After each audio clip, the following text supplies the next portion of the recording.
Abroad. Masarap pakinggan para sa iba. Sabi nila, kapag nasa abroad ka, masaya at maginhawa.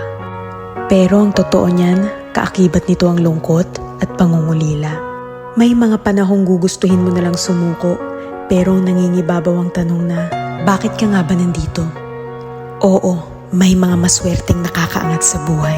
Pero aminin nating hindi lahat pinapalad na magkaroon ng magandang buhay. Basta tandaan mo, lahat nagsisimula sa pinakababa bago ka makarating sa itaas. Kapalit ng bawat paghihirap ay ang buhay na pinapangarap.